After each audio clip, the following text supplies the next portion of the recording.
계시록 요약 8번째입니다. 계시록은 1장 예수 그리스도의 계시라 이랬어요. 예수님이 열어주시는 책이다라는 말이고, 2장 3장에는 7교회, 7등잔대에 대한 이야기입니다. 보다 성령이 교회들에게 하시는 말씀을 귀 있는 자들은 들을지어다 라고 되어 있고, 또 이기는 자에게는 다 똑같이 보상을 준다 이런 의미가 있습니다. 4장 5장에는 내생물 24장로 하늘 예배에 대한 이야기가 있고, 6장부터 9장에 7인 7나팔에 대한 이야기가 있습니다. 11장에는 2증인 2감람나무 2등잔대에 대한 이야기가 있고요, 14장에는 14만 4천 명 순결한 신부에 대해서 나와 있는 말씀이 있습니다. 16장부터 18장에는 7대접 음료 짐승 심판에 대한 이야기가 있어요. 19장에는 어린 양의 혼인잔치 8절에 세마포 준비에 대해서 나와 있죠. 20장에는 영 안에서 첫째 부활의 동참 생명책에 기록된다는 말씀이 있습니다. 21장, 22장에는 새 예루살렘 생명나무 주님을 기다림 아멘 이렇게 구성되어 있는 말씀입니다. 1장에는 어린 양 예수님에 대해서 소개하는 장면이고, 7교회와 함께 등장을 합니다. 1장에는요. 그리고 2장, 3장에는 이제 7교회에 대해서 구체적으로 이렇게 나와 있는 7교회 나오는데, 7교회가 예수님의 교회다라는 것을 우리는 알게 되었습니다. 7개지만 하나의 교회다라는 그런 이야기도 우리가 알게 되었습니다. 그래서 모든 교회는 다 이제 7교회 안에 포함되어 있는 거죠. 그러니까 주님의 교회 안에 포함되어 있다 이렇게 보면 되겠죠. 그래서 이기는 사람이 되어야 된다라고 하는 것은 영적 전쟁이 있다라고 하는 것을 우리가 의미하는 내용이다라고 알고 있죠. 그래서 꼭 이겨야 된다, 지면 안 되냐, 아니 이거는 영적인 전쟁이기 때문에 겉으로 막 이렇게 싸우고 이런 전쟁에서 이긴다는 의미가 아니고요, 겉으로 이렇게 우리가 살면서 이긴다는 것은 지는 게 이기는 거예요. 이게 성경적으로 보면 지는 게 이기는 거고, 소경된 자가 죄가 없는 거고, 눈뜬 자는 죄가 그대로 있느니라 라고 하는 이렇게 반대로 되어 있습니다. 그러니까 이 세상과는 반대 이야기예요. 근데 영적인 부분 안에서 들어가서 영적인 전쟁에서는 우리가 반드시 승리를 해야 된다는 겁니다. 그게 이제 이기는 자에 대한 보상이에요. 성령이 교회들에게 하시는 말씀을 귀 있는 자들은 들을지어다 라고 했습니다. 그러니까 성령의 귀가 열려야 되겠죠. 근데 실제로 성령의 귀가 열리면 그러면 그 말씀이 들리기 시작하고, 그 말씀이 들리기 시작하면 그 말씀을 말하게 되고요. 그래서 말씀을 듣는 대로 말하게 된다. 우리가 듣는 대로 생각하고 듣는 대로 행동하게 된다. 듣는 대로 말하게 된다. 이제 이런 것이죠. 그래서 성령의 그 귀가 열려야 된다 이런 말씀이고, 4장 5장에는 내생물 24장로 하늘 예배라고 그랬어요. 그러니까 땅의 예배가 아니라 하늘 예배다 이렇게 제가 설명하는 것은, 내생물 24장로가 영적인 생물이기 때문에 그렇습니다. 영적인 부분이기 때문에 영을 의미하는 설명하는 거예요. 영을 의미하면서. 그래서 성막, 성전, 이스라엘 백성들, 그러니까 제사장, 레위인, 이스라엘 백성들 이렇게 설명하느라고 내생물 24장로, 그래서 그들이 예배하는, 그래서 예배 그 장소가 지금으로 말하면 이제 점점 변천됐죠. 이렇게 변하게 됐단 말이에요. 처음에는 에덴 동산, 그리고 그 다음에는 이제 광야, 그리고 이제 가나안 땅, 그리고 가나안 땅에서도 예루살렘, 그 예루살렘에서 이제 그 성전을 지어서 그 성전, 그러니까 광야에서는 성막 예배, 그리고 예루살렘에서는 성전 예배. 근데 예수님이 오시면서 이 성전도 다 파괴가 될 거다라고 예언하시고, 이제 로마에 의해서 성전도 다 이제 파괴가 되고요. 그러면서 이제 이것을, 이 예배를 성전의 예배에서 뭘로 돌리냐면 예수님의 예배로 돌리는 거죠. 그래서 예수님이 우리에게 이제 교회를 세워라 너희가, 이제 예수님이 이제 교회를, 예수님이 죽으시고 십자가 못 박혀 돌아가시고 부활하시면서 성령이 오셔서 교회가 세워질 때 제자들을 통해서 이제 교회가 세워진다는 것을 이제 의미하는 내용들이죠. 그래서 우리 마음 가운데 하나님의 성전이 있고, 그리고 그들이 모여서 교회가 형성되는 것입니다. 그러니까 어떤 사람은 성전하고 교회를 구분을 잘 안 하고 똑같다, 성전하고 교회가 똑같다 그래서 뭐 제1성전, 제2성전, 제3성전 뭐 이러면서 이렇게 성전이 교회다 이렇게 얘기하는 사람들도 있는데, 사실 성경적으로 보면, 정확하게 보면 그리스도인이 성전입니다. 거룩한 하나님의 집이다 라고 할 때 우리 마음 안에 하나님의 집이 생겼어요. 그러니까 광야에서는 성막이고 예루살렘에서는 성전이고요. 그리고 예수님이 오셨을 때는 예수님이 성전이고, 그리고 예수님이 그래서 어린 양이면서 성전이에요. 그리고 이제 우리 안에 들어오셔서는 우리가 성전이 되는 거예요. 그러니까 성령님이 우리 안에 들어왔잖아요. 그러니까 우리가 성전이 된 거예요. 예수님이 어린 양이시면서 우리에게 성전이 되셨죠. 근데 이제 우리에게 예수님이 오셨어요. 그러면 우리가 이제 그 거룩한 영을 받아들인 거룩한 집이 됐단 말이죠. 그래서 거룩한 집, 이거를 성전 이렇게 이야기한단 말이에요. 이 성전이 한 사람이 모여서 교회를 형성하는 게 아니라 여러 사람이 모여서 교회를 형성합니다. 그래서 성전은 우리 개인을 말하고 모인 사람들을 교회라고 이렇게 말하는 거예요. 그래서 성전과 교회는 어떤 면에서는 같은데 어떤 면에서는 달라요. 그죠? 왜냐하면 성전은 하나를 얘기하지만 교회는 여럿을 얘기하는 거거든요. 그래서 여럿을 이제 공동체, 이것을 교회다 이렇게 표현해요. 그래서 하나님의 성령이 이 땅에 오신 것은 교회라고 하는 하나님의 집을 형성하고 그 안에, 그 하나님의 집 안에 모든 사람들이 거기에 거하여 생활할 수 있도록 만드는 그 교회 생활이 바로 천년왕국이고 그리고 천국이다 라고 하는 것을 설명하려고 이 성경책이 쓰여져 있는 것입니다. 그러니까 에덴 동산에 있던 예배가 성막, 그리고 성전, 그리고 예수 그리스도, 그리고 교회, 성도들에게 함께 하셔서 임마누엘, 영원히 하나님이 임마누엘 하신다, 이거를 천국, 이거를 천년왕국이라고 얘기하는 거예요. 그래서 이거를 뭐라고 얘기하냐면 새 예루살렘이다 이렇게 표현해요. 그러니까 옛날의 예루살렘이 새롭게 되었다, 새 예루살렘이다. 거기서 새 예루살렘은 이제 신부를 얘기하는 거죠, 그죠? 신부가 새 예루살렘이잖아요, 요한계시록에. 그러면 그 신부인 그 한 사람, 나도 여러분도 한 사람들이잖아요. 그 한 사람이 여기에 포함되어 있으면 그 한 사람은 새 사람이라 이렇게 말하는 거예요. 성경에서 새 사람이다. 그리고 새 예루살렘은 새로운 교회를 의미하는 거죠. 새로운 신부를 얘기하는 것이다. 신랑 되신 예수님을 그리워하고 그리고 예수님을 만나는 그런 새 예루살렘이 이제 계시록의 마지막 결론 부분이다 이렇게 보는 거죠. 그 신부하고 어린 양 되신 예수님하고 결혼하는 걸 혼인잔치, 어린 양의 혼인잔치라 그래요. 예수님을 어린 양의 혼인잔치에다가 비유하는 것은 왜 그러냐면 예수님이 우리를 위해서 죽으셨기 때문에 그렇습니다. 그러니까 여러분, 우리가 예수를 믿는다는 것은 단순히 그냥 뭐 하하호호헤헤 하려고 교회 다니면서 예수 믿는다는 표현을 하는 게 아니고, 어린 양 되신 예수님, 나를 위해서 죽으신 예수님이 곧 나의 주인이고 왕이시다라고 하는 것을 인정하는, 그것이 이제 새 예루살렘이다, 신부다 하는 얘기죠. 자, 그래서 계시록은 굉장히 중요합니다. 왜냐하면 말씀을 깨닫는 데 있어서 계시록은 결론 부분과 같아서 굉장히 중요해요. 그러니까 좀 어렵기도 하죠. 왜냐하면 비유나 은유로 되어 있기 때문에 글씨 그대로만 보면은 이해가 안 될 수가 있거든요. 그래서 어렵다고 그러는 거지, 사실은 조금만 의미를 이제 파악을 하게 되면 계시록도 그렇게 어려운 책은 아니다 라고 하는 거죠. 그러니까 어떤 윤곽을 알면 돼요. 이렇게 제가 말하는 창세기부터 요한계시록까지 어떤 윤곽, 그 윤곽이 뭐겠어요? 그 핵심 윤곽, 목적, 성경책을 쓰는 어떤 목적, 그 윤곽, 이게 뭐겠어요? 결론적으로는 성령과 신부입니다. 그게 어디에 나와요? 계시록에 나오죠. 왜 계시록에 그게 나오겠어요? 성령과 신부가, 이게 전체를 설명하려고 성령과 신부를 표현한 거거든요. 이게 성령은 뭐예요? 어린 양 되신 예수님의 영이에요. 그래서 어린 양 되신 예수님 신랑이죠. 그리고 신부가 있잖아요. 새 예루살렘 신부, 그 교회를 말합니다.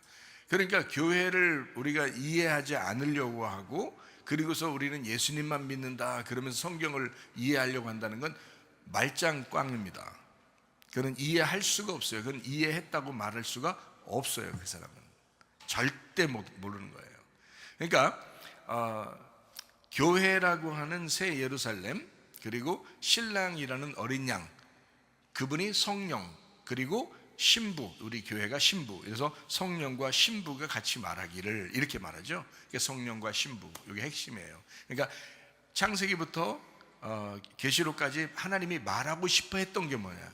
하나님이 말하고 싶어 했던 게 성령과 신부입니다. 어린 양과 새 예루살렘, 이거를 얘기하고 싶었던 거예요. 그래서 그 어린 양을 성전이라고 표현한 거고요. 그리고 새 예루살렘을 신부인 교회로 표현한 것입니다. 그러니까 결국에는 성경은 요거를 정해놓고, 결론이라는 이 부분을 정해놓고 성경을 쓴 거예요. 그러니까 결국에는 뭐 때문에 쓴 거냐면 성령 때문에 쓴 거예요. 성령 알려주려고.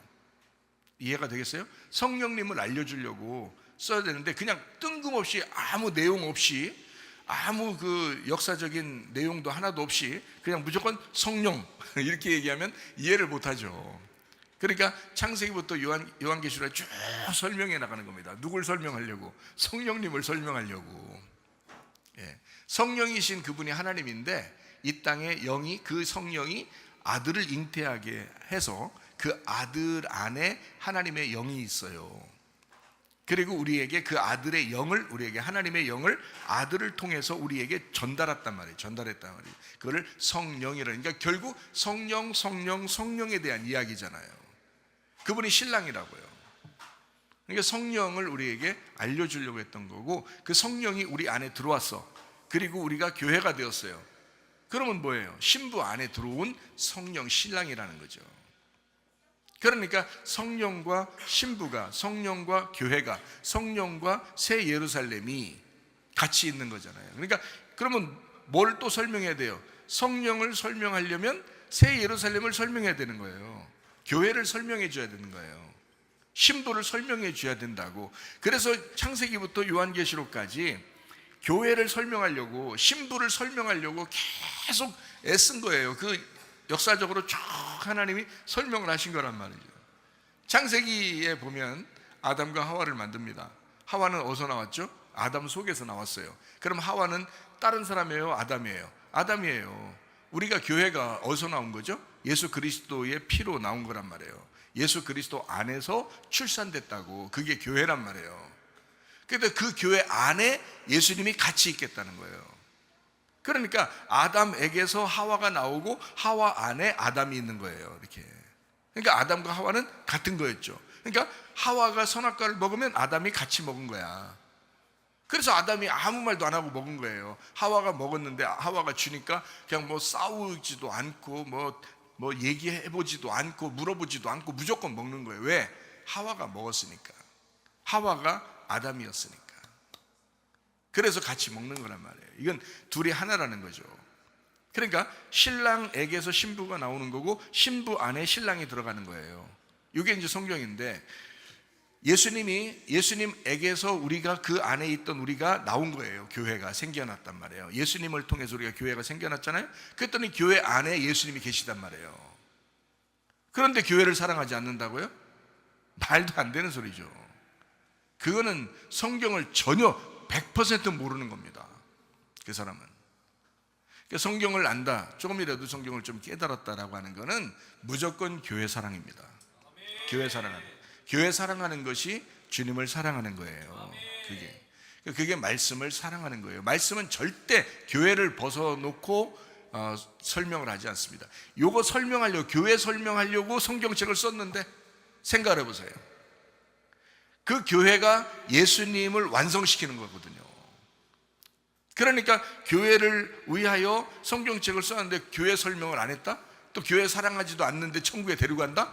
말도 안 되는 소리죠. 교회가 천국이야. 교회가 천년왕국이라고. 교회 사랑하다가 주님 만나시길 바랍니다. 틀림없는 사실이에요. 이거 나중에 여러분이 하늘나라 올라가든지 아니면 그때 심판받을 때, 심판을 딱 받아 이제 판결을 딱 받습니다. 넌 천국이다, 넌 지옥이다, 이렇게 딱 판결 받을 때 최사멸 목사가 얘기했던 그 말을 여러분이 분명히 들었습니다. 그렇죠? 교회 사랑하라는 그 말을 분명히 들었어요. 이게 성경인데 그 성경의 핵심을 들었어요. 그런데 이거를 갖다가 여러분이 마음대로 살았어요. 뭐 교회도 사랑하지도 않고 이러다가 반드시 후회할 날이 옵니다. 이거는 제가 예언할 수 있어요. 왜냐하면 성경이 그렇게 되어 있거든요.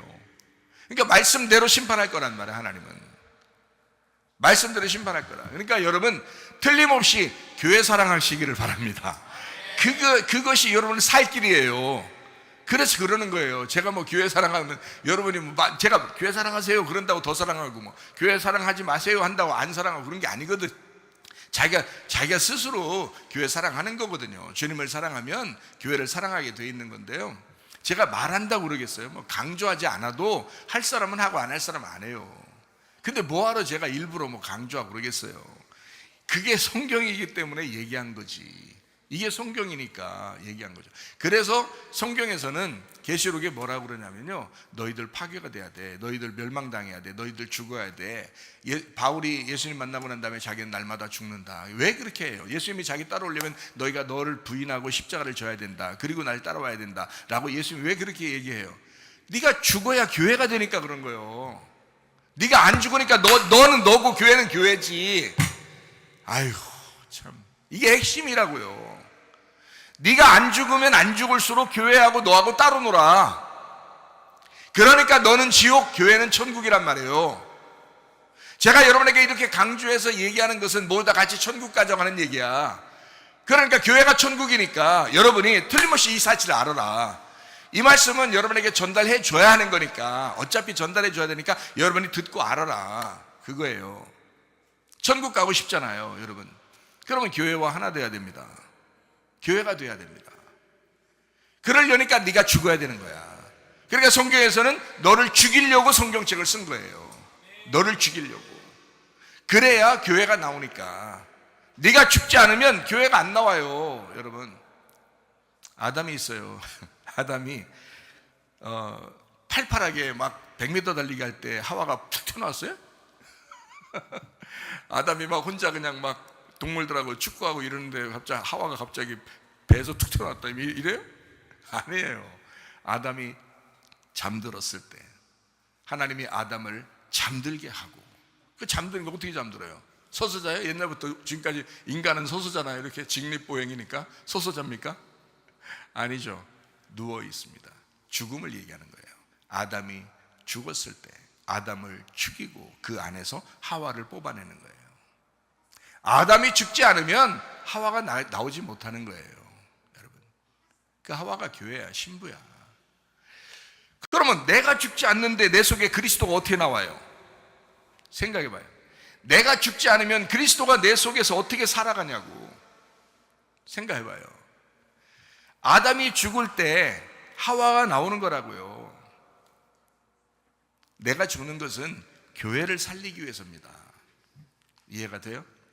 그래서 여러분을 자꾸 성경에서는 죽어라 죽어라 죽어라 계속, 그게 복음이다, 십자가가 복음이다, 자기를 부인하고 자기 십자가를 지는 거야 라고 계속 얘기해요. 그게 주님 따라가는 거야. 그 주님 따라가면 뭐 하는데요? 교회 만드는 거야.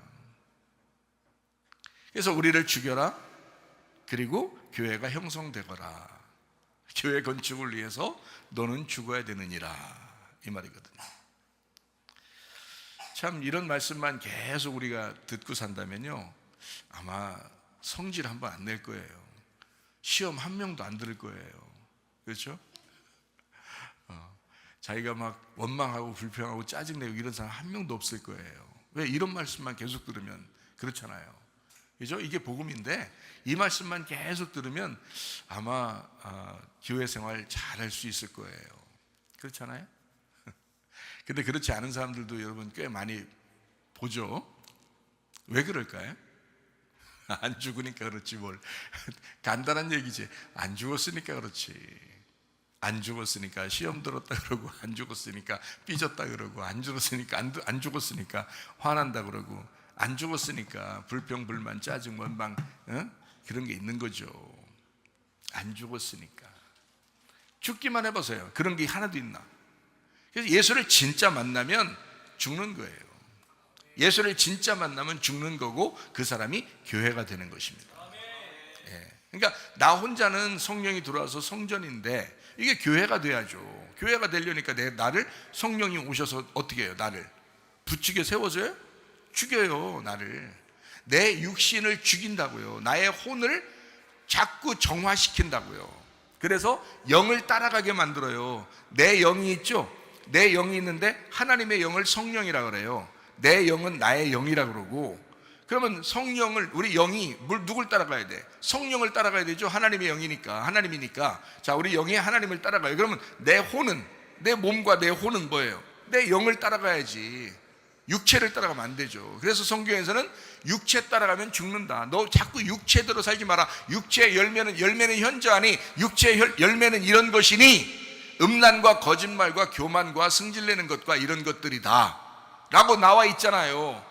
그거 따라가면 너 죽는 거야. 너 혼과 너 몸이 죽는 거야. 거꾸로 가는 거야. 너 하나님이 원하는 대로 가는 게 아니야. 거꾸로 가는 거야. 세상대로 가는 거야. 하나님 나라에 가야지. 하나님 따라가야지. 그럼 넌 영을 따라가야지. 성령의 열매를 맺어야지 말이죠. 그 말이에요. 그게 성경의 아주 결론 부분입니다. 결론 부분. 자, 어떻게 해요? 우리가 교회가 되고 그리고 어린 양 대신 예수님이 우리 신랑이 되고, 그래서 성령과 신부가 되고요. 그리고 하나가 되죠. 새 예루살렘을 형성합니다. 그리고 육체를 버리고 거룩한 하나님의 백성으로 살아갑니다. 이걸 천국 백성이라고 해요. 천국이다 이렇게 얘기한다.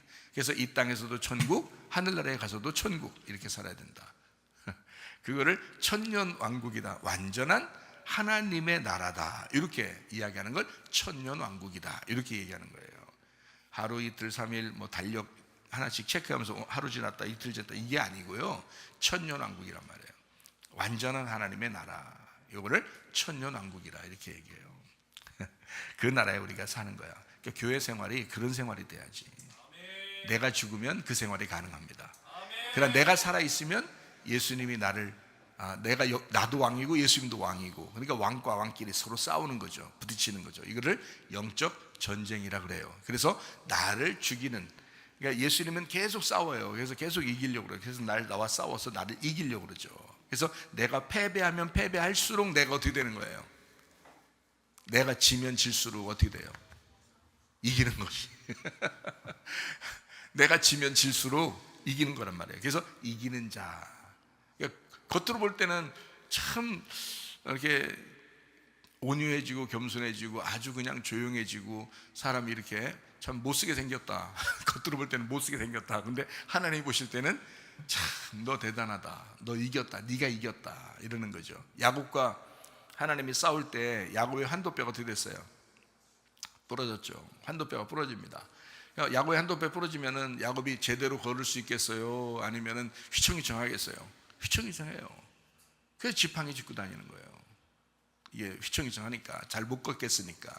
야곱이 노인들이 늙어가면서 어때요? 어린애처럼 점점점 더 연약해지죠. 노인들 되면 점점점 어린애처럼 연약해져요. 그럼 하나님이 어떻게 하고 있다는 거예요?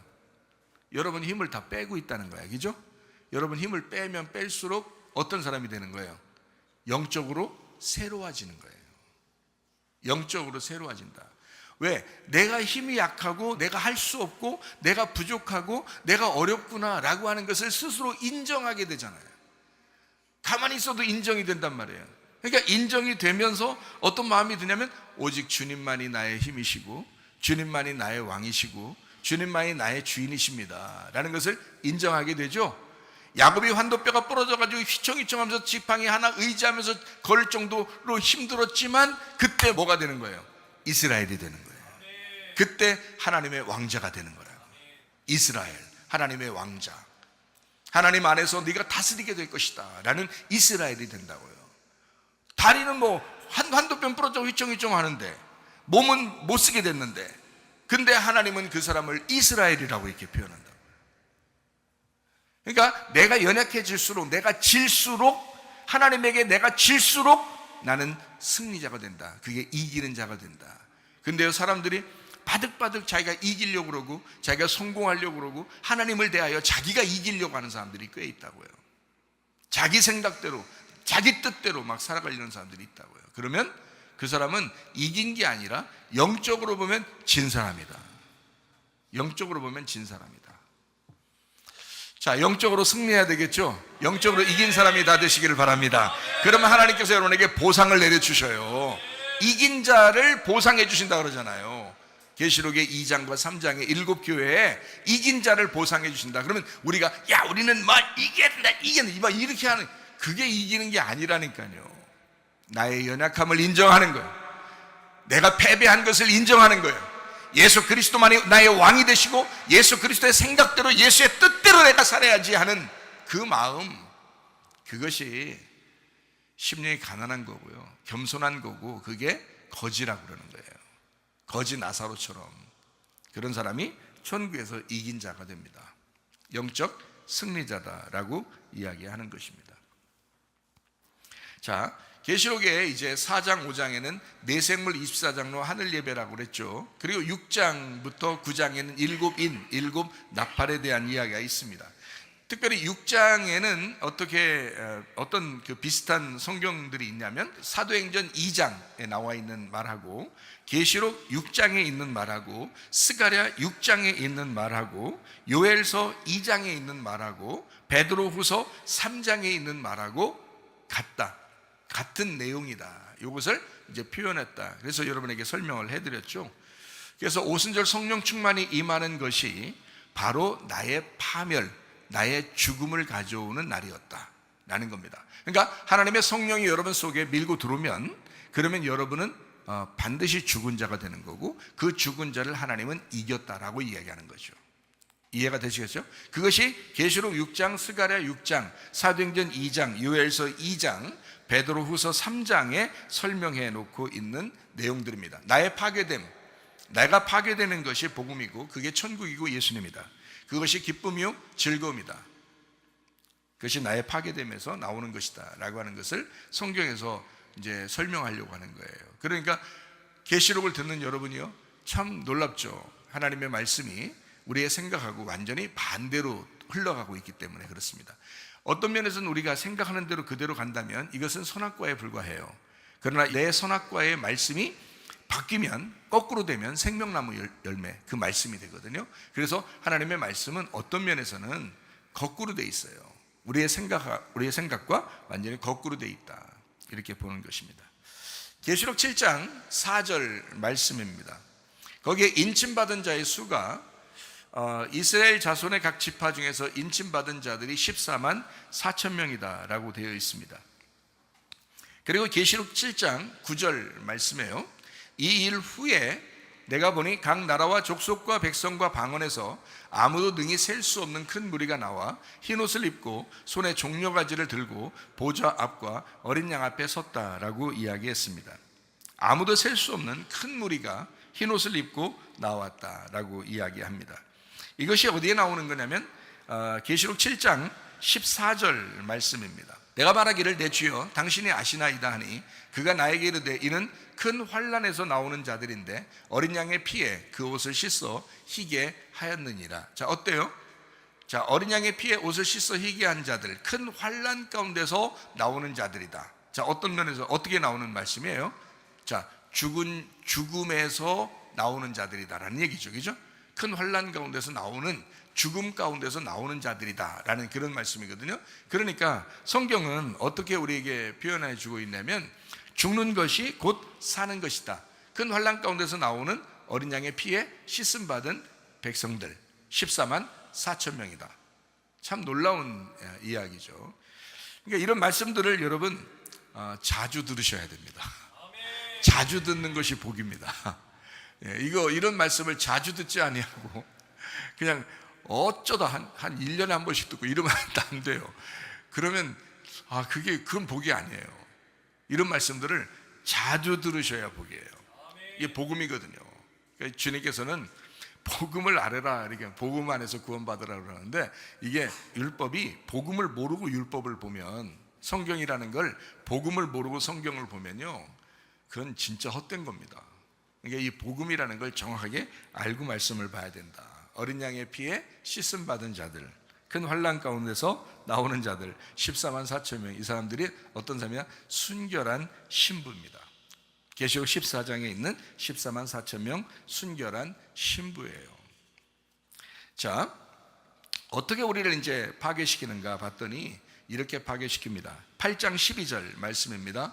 넷째 천사가 나팔을 부니 해 3분의 1과 달 3분의 1, 별들의 3분의 1이 타격을 받아 그 3분의 1이 어두워지니 낮 3분의 1은 비춤이 없고 밤도 그러하리라. 이렇게 됐습니다. 3분의 1이 파괴됐다. 이게 핵심입니다. 파괴되는데 3분의 1이 파괴되었다. 9장 15절입니다. 네 천사가 놓였으니 그들은 그 연호를 시에 이르러 사람 3분의 1을 죽이기로 준비된 자들이더라 라고 했습니다. 3분의 1을 파괴했다. 이것이 핵심입니다. 파괴한다. 자, 그리고 9장 16절 말씀입니다. 마병대의 수는 2만만이니 내가 그들의 수를 들었다라고 했습니다. 마병대의 수가 2만만이다. 2만만이면 얼마예요? 2억입니다. 마병대 숫자가 2억. 어마어마한 군대죠. 어마어마한 군대. 이런 군대가 세상에 있을까? 2억의 군대가?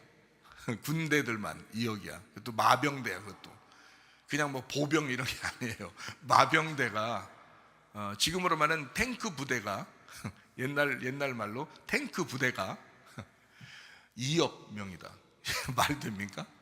말이 잘 안 되죠. 엄청 많다 이런 말이에요. 엄청 많다.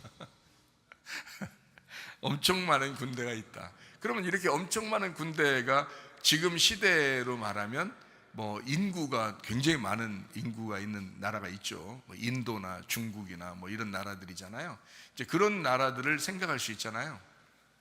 자, 어쨌든 이것이 이제 어마어마한 숫자를 가지고 있다라는 그런 이야기도 되지만 사실 이렇게도 볼 수 있어요. 요즘에 보면 이런 이야기도 있더라고요. 하이브리드 전쟁이라고 들어봤죠. 하이브리드 전쟁이라고 이것저것 다 합해서 전쟁을 하는 거예요. 뭐 이런 전쟁 저런 전쟁을 다 합해서 하이브리드 전쟁이다 이렇게 이야기를 하거든요. 성경적으로 전쟁이 있다면 사람과 사람과의 전쟁, 그리고 이게 전쟁이 나라와 나라와의 전쟁이 이렇게 있는데 민족과 민족의 전쟁이, 그 전쟁들이 창세기부터 쭉 이렇게 이어져 내려오는 전쟁들이 있는데요. 처음에 가인과 아벨이 있습니다. 가인이라고 하는 사람이 이제 악한 쪽에서 쓰임받은 사람이 되었죠. 그리고 이제 쭉 구약 성경을 이렇게 보면 아말렉 있죠. 아말렉도 악한 쪽에서 쓰임받는 사람들입니다. 아말렉 전쟁이 있죠. 그리고 블레셋 있습니다. 그죠? 아시리아가 있죠. 아수르, 수리아. 그리고 이집트가 있습니다. 그러니까 악한 쪽에서 쓰임받는 사람들이 있어요. 그리고 그 이집트 나라 다음에 보면은 패권을 가진 게 이제 바벨론입니다. 바벨론이 패권을 가지면서 어마어마한 이제 이스라엘의 파괴를 가져오죠. 그 다음에 이제 바벨론을 무너뜨린 나라가 메데바사라는 나라입니다. 특별히 바사국이라고 그러죠. 그래서 메데바사 이렇게 그 나라가 이제 바벨론을 무너뜨리고 그 문화를 그대로 이제 전수받아서 이제 이어져 나갑니다. 그리고 이제 메데바사를 무너뜨린 나라가 있는데 그 나라가 그리스라는 나라예요. 헬라 그리스. 그래서 그 헬라 그리스 문화가 전 세계로 퍼져나갑니다. 그 문화를 그대로 받아들여서 그 나라를 무너뜨리고 그 문화를 그대로 받아들여서 전수하고 그대로 간직해서 세상에 퍼뜨린 나라가 로마라는 나라입니다. 그러니까 자, 처음에는 가인이었죠. 가인이 동생을 죽이는 그런 거였죠. 그게 이제 마귀 역사예요. 그러니까 마귀 역사는 전쟁을 가져온단 말이에요. 그래서 사람을 죽이고 그래요. 그러면 가인이 있었죠. 아말렉이 있었죠. 블레셋 있죠. 아시리아, 수리아, 아수르, 그 다음에 이집트가 있었죠. 그 다음에 바벨론이 있죠. 메데바사가 있죠. 그리고 그리스가 있죠. 그 다음에 로마가 있습니다. 로마에서 완전히 전성기를 이루어요. 그러니까 마귀는 로마를 통해서 로마를 장악하고 아주 세상을 이제 정복하는 그런 꿈을 꿉니다. 그게 이제 그 시대에 예수님이 온 거예요. 그러니까 예수님은 가장 어두울 때 온 거죠. 예수님은 가장 어두울 때 빛이 탄생한 겁니다. 그게 로마 시대예요. 자, 그런가 하면 여러분 잘 생각해. 로마 시대가 지나고 난 다음에 이스라엘을 중심으로 이제 어느 나라가 이 이스라엘을 집어먹으려고 자꾸 이렇게 하고 있냐면 이슬람입니다. 이슬람이 이제 패권을 가지고 아주 이슬람이 막 그 이스라엘을 공격하고 잡아먹으려고 그러죠. 그리고 이제 천주교가 또 이스라엘과 기독교를 아주 미워하게 됩니다. 그러면서 이제 뭐 십자군 전쟁도 하게 되고요. 이제 이런 일들이 벌어지게 되죠. 그 다음에 이제 나라로 봐서는 이제 소련이라는 나라가 옛날에 있었죠. 소비에트 연방이라고 해서 소련이라는 나라가 이제 세계를 이제 또 지배하려는 야욕을 가지고 있었습니다. 그런가 하면 그 다음에 이제 독일이라는 나라가 그랬죠. 독일이라는 나라도 세계를 집어먹으려고, 그리고 일본이라는 나라가 또 막 세계를 한번 집어먹으려고 막 패권 전쟁을 했잖아요. 지금은 어때요? 중국이라는 나라가 또 세상을 막 혼란스럽게 만드는, 세계 어디에 가든지 막 하이브리드 전쟁이다 이런 얘기를 하면서 이제 진짜 총과 칼로만 전쟁이 하는 게 아니라 막 컴퓨터로 반도체로 막 전쟁을 하기 시작하는 거예요. 그리고 경제, 그리고 문화, 스포츠, 예술, 막 여러 가지 방향에서 정치, 외교, 막 여러 번 이게 다 이제 하이브리드 전쟁을 지금 하고 있는 중이거든요. 이런 모든 것들이 다 합해서 마지막 시대를 얘기하는 겁니다. 그 시대마다 사실은 그때가 마지막 때였어요. 자, 가인과 아벨이 있을 때 가인을 아벨이 만나면 아벨은 그날이 마지막 날이에요. 무슨 말인지 알겠어요? 아말렉과 블레셋 그리고 아시리아, 이집트 만나면 뭐 만난 나라마다 막 초토화됐습니다. 바벨론을 만나면 바벨론에 의해서 다 초토화됩니다. 메데바사를 만나면 아주 그냥 초토화됩니다. 그리스를 만나면 그때 완전히 초토화됩니다. 로마를 만나면 다 초토화돼요. 그래서 로마가 패권을 가지고 있었는데, 그 다음에 이제 이슬람, 그리고 천주교, 천주교가 굉장히 그 종교 세력을 가지고 그 교황의 어떤 힘을 가지면서 세상을 지배하던 그런 때를 무슨 시대라 그래요? 무슨 시대라 그래요? 중세 암흑 시대라 그래요. 중세 암흑 시대. 얼마나 암흑 같으면 그랬겠어요. 그게 그 천주교 시대예요. 그게 중세 암흑 시대예요. 거기서 개혁을 해서 나온 이제 개신교가 또 있죠. 우리는 사실은 예수 그리스도의 제자들입니다. 우리 침례교, 예수 그리스도의 제자들, 침례를 받는 주님의 제자들, 이렇게 내려온 사람들이죠. 우리는 천주교에 의해서 나온 그런 사람들이 아닙니다. 우리는 예수님의 제자들이다 해서 이렇게 나오는 사람들, 침례교, 또 자부심이 좀 있죠. 자, 어쨌든 이렇게 또, 그리고 이제 나라적으로 보면 소련, 독일, 일본, 중국 이러면서 계속 변천하면서 계속 전쟁이 일어나고 있습니다. 이걸 하이브리드 전쟁. 지금은요 모든 것을, 옛날에는 총과 칼로만 전쟁하면 됐어요. 근데 지금은 그렇지 않아요. 지금은 경제, 예술, 문화, 정치, 어떤 사람, 이런 반도체, 컴퓨터, 모든 걸 이용해서 지금은 전쟁을 하고 있기 때문에 이걸 하이브리드 전쟁이다 이렇게 이야기합니다. 지금 그렇지 않아도 전쟁이 일어나는가 하면 실제로 사람도 죽어요. 전쟁이 일어나서. 그리고 기근이 일어나는가 하면 지진이, 얼마 전에 또 지진 났죠. 지진 나서 또 몇백 명이 죽고 또 건물에 파묻히고 하는 그런 사건이 또 일어났습니다. 전염병이 돌면 엄청난 사람들이 또 죽고 그렇습니다.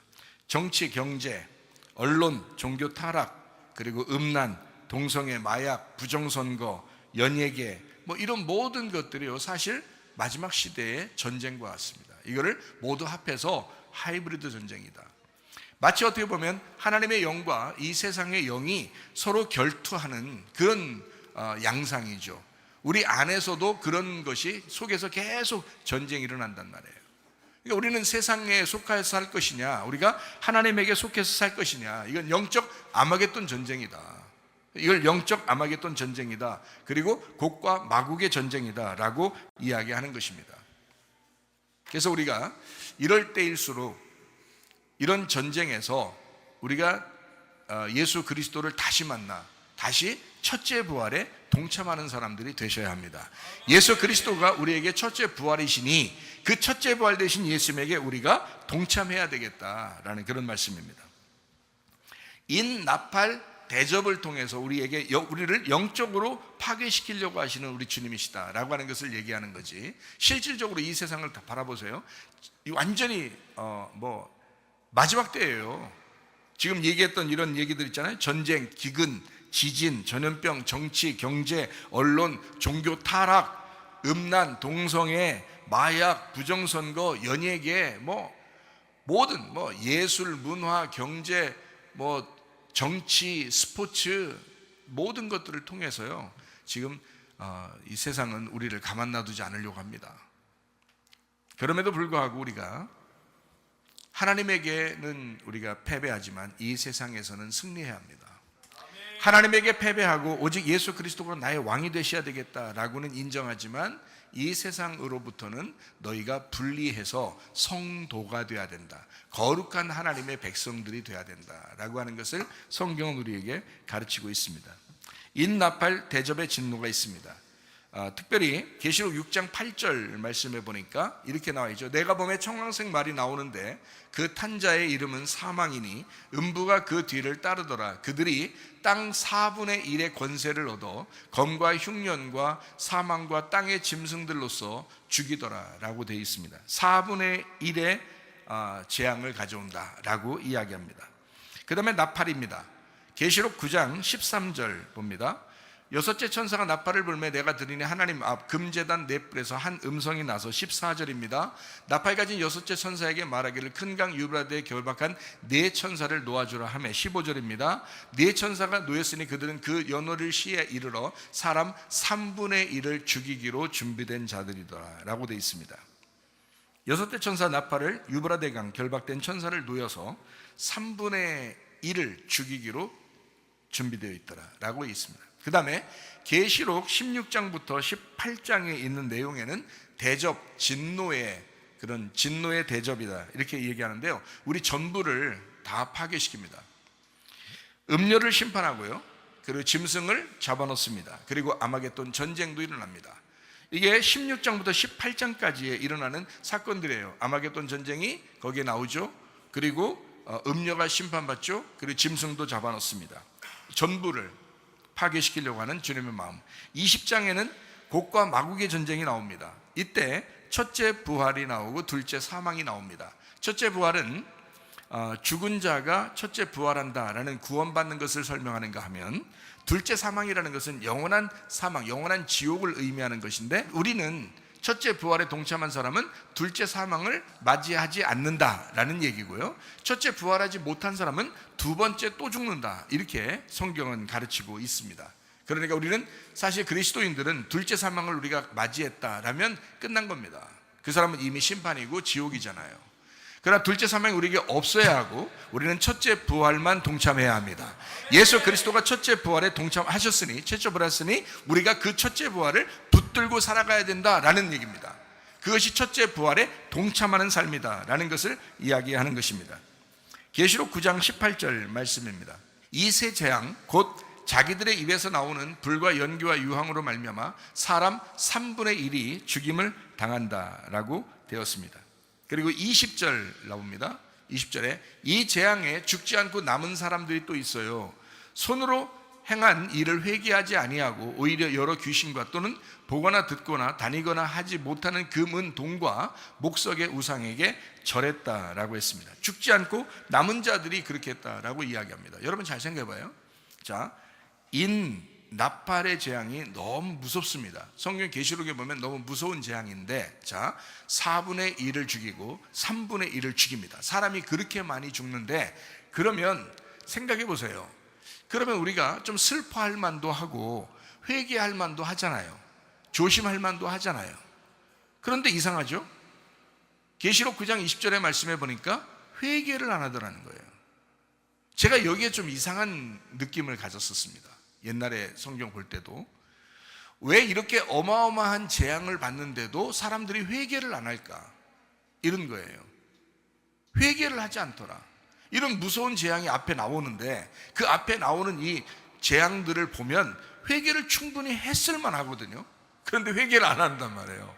회개를 안 한다고 나오잖아요. 그리고 또 우상 숭배를 해도 참 희한하죠. 그러니까 이게 무슨 말이냐면, 죽지 않고 남은 자들이 이렇게 우상 숭배를 하더라라고 하는, 회개하지 않더라라는 얘기, 이게 지금 뭐를 설명하려고 했던 거라는 걸 우리가 금방 알 수 있겠어요. 영적인 재앙이기 때문에 그렇습니다. 영적인 재앙이니까. 여러분 만약에 육체적인 재앙이라면 다 회개해요. 육체적으로 여러분 막 누가 고문한다고 생각해보세요. 누가 고문한다고 생각해보세요. 막 손가락 뽑고 막 목을 반만 자르고 막 머리털 다 뽑아버리고 막 껍질을 벗겨버리고 다리를 막 끊어버리고 막 이렇게 육체적으로 그렇게 많이 고통을 준다고 생각해보세요. 어떤 놈이 회개 안 하겠습니까? 그런 재앙이 온다면 회개하고 난리 날 거예요. 못 살겠다, 죽는다, 막 그냥 나는 어떻게 하냐, 하나님 살려주세요, 하나님 살려주세요, 막 그럴 겁니다. 그죠? 근데 참 희한하죠? 4분의 1가량을 전체를 죽이고 그리고 3분의 1가량을 전체를 죽였는데도 사람들이 회개를 하지 않더라. 그리고 다시 우상 숭배를 하더라. 이거는 영적 전쟁이기 때문에 그렇습니다. 영적인 재앙이기 때문에 그렇습니다. 영적인 재앙이라고 하는 것은 여러분이 정말 빠져나오기 어렵습니다. 왜? 보이지 않으니까. 여러분, 만약에 여러분 지금 여기서 앉아서 예배를 드리고 있는 여러분에게 하나님은 여러분을 정말 사랑하십니다. 그래서 여러분을 어떻게 영적으로 어떻게든지 여러분 자신들을 자꾸 낮추고 하나님이 여러분을 겸손하게 만들고 심령을 가난하게 만들어서 하나님을 찾도록 만들 거예요. 그런데 그거를 보이지 않잖아요. 보이지 않으니까 자기가 모른다고요. 느낌이 없단 말이에요. 근데 어떤 사람이 진짜 느끼느냐? 회개하는 사람이 느끼거든요. 진짜 영적으로 회개하는 사람이 그걸 느껴. 그래서 그게 한번 오면은 그 주님을 못 벗어나는 거예요. 그 회개가 일어나는 사람은. 근데 그런 회개를 해본 적이 있나? 회개를 안 하는 거예요. 계속 그냥 교회는 다니는데 자기 생활은 자기 생활대로 계속 잘 산단 말이에요. 그러니까 자기 부족함이 없어요. 근데 여러분의 영혼은 막 괴성을 지르고 여러분의 영혼은 탄식을 하고 여러분의 영혼은 막 괴로워한단 말이에요. 근데 하나님은 그게 보이는데 여러분은 안 보여. 여러분의 영혼이 어떤지를, 여러분의 영혼이 지금 어떤 상태인지를 잘 안 보인다는 거죠. 겉으로 손가락을 뽑거나 발가락을 자르거나 막 그냥 목을 반 자르거나 막 이러면 너무 무서워서라도 하나님 살려주세요 할 텐데, 영적으로 보니까 영혼은 굉장히 피폐하고 말라가고 아주 죽을 지경이고 막 괴성을 지르고 탄식을 하면서 울고 있는데 안 보이는 거예요. 그러니까 이 사람들이 모르는 거예요. 자기 영혼이 지금 어떤 상태인지를 모르는 거예요. 지금 어떻게 살아가고 있는지를 모르는 거예요. 영혼의 문제를 잘 생각을 안 하는 거예요. 영적인 지금 전쟁, 영적인 재앙에 대해서 신경을 안 쓰고 있는 거예요. 그러니까 잘 괜찮으니까 회개 안 해. 끝까지 회개를 안 해. 그리고 다시 우상 숭배를 해. 우상 숭배가 뭐예요? 탐욕이야. 네가 가지고 있는 욕심, 그게 우상 숭배야. 더 욕심을 갖더라 이 말입니다. 더 탐욕을 갖더라. 더 우상 숭배를 하고 있더라. 그게 지금 시대 아닙니까? 그게 지금 시대 아닙니까? 여러분, 여러분의 영혼은 탄식하고 울고 있는데 그게 안 보여. 계속 그 짓을 하고 살고 있는 거예요. 여러분, 진짜 예수님이 여러분에게 탁 나타났으면 뭐라고 여러분 대답할까요? 여러분, 지금 여러분 겉으로 보이지 않는 재앙을 맞이하고 있으니까, 영적인 재앙을 맞이하고 있으니까 표시 안 나서 그렇죠. 여러분 영혼을 깊이 생각해 보세요. 여러분 속에서 탄식하는 여러분 영혼을 깊이 생각해 보세요. 주님을 깊이 만나고 나면요, 늘 그 생각들이 좀 와요. 늘 그런 생각들이 와요. 그때마다 그 생각들이 와요. 어떻게 해야지? 내가 어떻게 해야지? 내가 어떻게 살아가야 될까? 내가 주님 안에서 어떻게 살아가야 될까를 늘 고민하며 살거든요. 예. 여러분, 이 시대 만만한 것이 아닙니다. 사람들은 회개하지 않습니다. 늘 우상 숭배에 쩌들어 있습니다. 지금은 세상은 하이브리드 전쟁을 하고 있습니다. 여러분 영적인 여러분 속에서도, 여러분 마음 안에서도 하이브리드 전쟁은 이미 시작되었습니다. 어떻게 하시겠어요? 회개하셔야 합니다. 벗어나셔야 합니다. 계시록 10장 9절부터 11절을 읽고 마치도록 하겠습니다. 내가 천사에게 나아가 작은 두루마리를 달라 한즉 천사가 이르되 갖다 먹어버리라. 네 배에는 쓰나 네 입에는 꿀같이 달리라 하거늘 내가 천사의 손에서 작은 두루마리를 갖다 먹어버리니 내 입에는 꿀같이 다나 먹은 후에 내 배에서는 쓰게 되더라. 그가 내게 말하기를 네가 많은 백성과 나라와 방언과 임금에게 다시 예언하여야 하리라 하더라 라고 되어 있습니다. 자, 이 말씀 어떻게 보면 참 이해 안 되는 말씀이죠. 무슨 말씀이냐? 입에는 다른데 배에선 쓰더라. 그리고 다시 예언해야 하리라 라고 말씀을 합니다. 자, 세 가지죠. 하나는 입에는 달더라, 두 번째는 배에는 쓰더라, 그리고 세 번째는 다시 예언해야 하리라, 이런 말입니다. 자, 입에는 달더라, 어떤 말씀이에요? 작은 두루마리라고 했죠. 성경의 작은 두루마리는 복음을 의미합니다. 자, 복음을 여러분이 받았어요. 그러면 입에는 달아요. 근데 여러분 배에선 씁니다. 이게 들어가면 이제 여기서는 경험하게 되죠. 처음에 복음을 들을 때는 기쁜 소식이에요. 좋잖아요. 우리가 복음이라고 하는 건 뭐예요? 십자가와 부활이죠.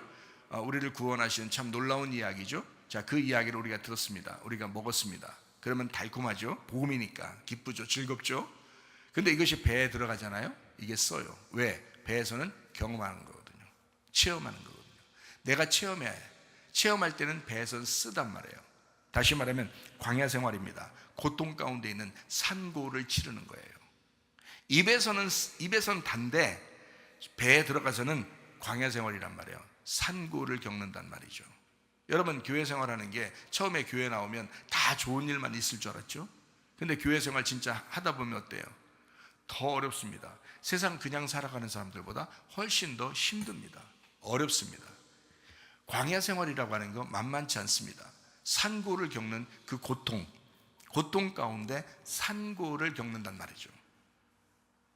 그런 사람들에게, 그런 사람이 그렇게 됐을 때, 자, 복음을 먹었어요. 그리고 산고를 겪었어요. 그 복음과 경험을 했습니다. 그 사람이, 그 죽음 가운데 있는 그 사람을 하나님이 다시 예언하게 만듭니다. 그러면 자, 보세요. 말씀이 들어갔어요. 그런데 여기선 써요. 경험할 땐 씁니다. 다시 나올 땐 어때요? 다시 예언하게 되리라. 산고가 출산되리라 라는 말이죠. 하나님의 말씀이 출산해서 산출되리라, 이 말입니다. 그러니까 하나님 말씀 우리가 먹었어요. 그러면 나는 그 말씀을 경험하면서 내가 그 말씀 안에 회개하고 내가 그 말씀 붙들고 살아가는 게 쉬운 일은 아니죠. 그 산고를 겪었을 때 그 사람을 통해서 하나님은 말하게 하신다. 그 죽음의 고통을 겪은 자를 통해서 말하게 하신다. 예수를 출산시키신다. 하나님의 말씀이 산출되도록 만든다 라는 그런 말입니다. 입에는 달다, 배에는 쓰다, 그 사람이 다시 예언하게 되리라 라는 말씀입니다. 여러분, 하나님은 우리를 파괴시키시길 원하십니다. 우리가 죽어야 부활합니다. 첫째 부활에 동참한다고 하는 것은 반드시 죽은 자가 돼야 첫째 부활에 동참한다는 사실을 기억하시기 바랍니다. 여러분과 제가 그리스도 예수 안에서 이런 고통 가운데 주님을 경험하시기를 바랍니다. 그리고 주의 첫째 부활에 동참하는 주의 사람들이 다 되시기를 바랍니다. 우리 한 목소리 기도하겠습니다. 하나님 앞에 기도합니다. 하나님 앞에, 주여, 내가 주의 부활에 동참하는 자 되게 하옵소서. 주여, 산고를 겪는 자 되어서 주의 말씀을 먹고 경험하는 자 되게 하옵소서. 기도합니다. 우리 하나님 아버지 함께 하시고 사랑하심을 감사합니다. 주의 뜻대로 살다가 주님 만나게 도와 주시옵소서. 비염은 떠나갈지어다, 아토피 떠나갈지어다, 위장병 떠나갈지어다, 어지럼증 사라질지어다, 두통은 사라질지어다, 류마트 간염 떠나갈지어다, 어깨 통증 사라질지어다, 어디디스크, 목디스크 떠나갈지어다, 심장병 온전해질지어다, 각종 종양 암덩어리 떠나갈지어다, 감기 몸살 온전해질지어다, 협착증 사라질지어다, 건선피부 온전해질지어다, 이명은 사라질지어다, 장암의 질환 온전해질지어다, 식도염 사라질지어다, 유령식 떠나갈지어다, 우울증 불면증 환자의 두런 불안 초조 다 떠나갈지어다, 음란 거짓 도둑질 미움 욕심은 다 떠나갈지어다. 육체의 열매를 맺지 아니하고 성령의 열매를 맺으며 살아가는 주의 백성들이 다 되게 도와 주옵소서. 아버지, 주님의 진정한 신부가 되게 도와 주시옵소서. 주님의 부활에 동참하는, 첫째 부활에 동참하는 주의 사람들로 살다가 주님 만나게 하옵소서. 예수님 귀하신 이름 받들어 기도 올리옵나이다. 아멘. 주님 감사합니다. 우리 하나님 아버지 함께 하시고 사랑하심을 감사합니다. 우리 하나님 도와주옵소서.